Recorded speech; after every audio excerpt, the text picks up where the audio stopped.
Arsène Wenger a-t-il fait son temps à Arsenal? J'ai l'impression qu'on pose cette question depuis des années et des années. Faut-il encore la reposer, ou du moins y a-t-il enfin une réponse à apporter? Didier Rostand, Didier Tolo. Didier. Je dis Didier. Ouais, quand tu dis Didier, t'as tout le monde. Je donne la parole à Didier. Plutôt Didier. Allez, Didier Rostand. Didier Tolo.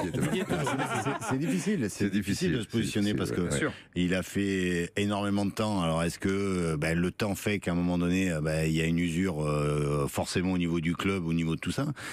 Il n'y a pas de titre majeur gagné ces derniers temps, mais en même temps, il est encore là et ça veut dire qu'ils en sont contents. Donc, mais maintenant, ça baisse de plus en plus. Ça veut dire que là, s'ils perdent ce soir à domicile contre Chelsea, ils sont déjà pas largués par rapport à la 4e place. Par rapport à la qualification en Ligue des Champions, compétition qu'a disputé des années et des années Arsenal, mais pas cette saison. Marche du feu de Dieu, parce que Tottenham est quand même devant, parce que Chelsea est aussi devant, et parce qu'il y a les 2 Manchester.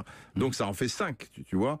Et je pense que c'est sur les transferts qu'Arsenal a échoué un petit peu ces dernières saisons, parce que ils n'ont pas pris de grands joueurs, quoi. Même Lacazette, tu vois, tu as déjà Giroud. Entre Giroud et Lacazette, il n'y a pas la ligne droite de Longchamp. Tu vois, tu peux dire, ok, Lacazette est plus joueur, ça va peut-être plus dans le jeu de Wenger d'ailleurs, ou quelque chose comme ça. Mais tu as déjà Alexis Sanchez, tu vois, tu as Giroud, tu as Ozil, tu te dis, c'est pas ça qui va. Et en plus, il a coûté très cher et en salaire, c'est énorme. Mais c'est pas ça qui va te faire basculer dans l'au-delà des joueurs comme ça.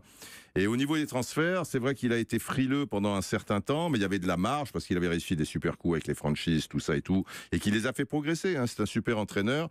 Et après, il y a quelque chose au niveau de confiance. La question, c'était pas de dire est-ce que c'est un bon entraîneur ou pas, parce qu'en l'occurrence, c'est un entraîneur extraordinaire au regard de sa carrière, son parcours. Bon, est-ce que c'est qu'il dégage le vieux? Est-ce que c'est pas la fin de son histoire avec Arsenal, tout simplement? Je veux dire, sur les dernières saisons ou sur les dernières années, le titre en Angleterre, il y a Manchester, il y a Manchester City, il y a Chelsea. Non seulement il l'a pas eu, mais on l'a vite compris chaque fois qu'il l'aurait pas. Il y a Leicester, mais il n'y a jamais Arsenal. Alors que par rapport aux moyens et par rapport à donc à un moment donné, ça devrait de temps en temps. Là, ça sent pas bon.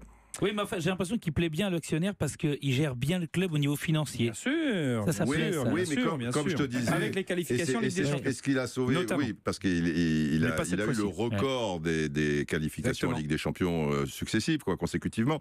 Mais là, il n'a pas été cette année. Et je dis, l'année prochaine, il y a gros danger. Et donc là, l'actionnaire, tu vois ce qui est. Voilà. Mais c'est certainement ça qu'il a sauvé aussi pendant de nombreuses années, la gestion du club par rapport. C'était le seul club qui faisait gagner de l'argent. Attention. Ça serait beau. Ça serait beau une victoire. Ouais, mais financièrement, c'est pas pareil.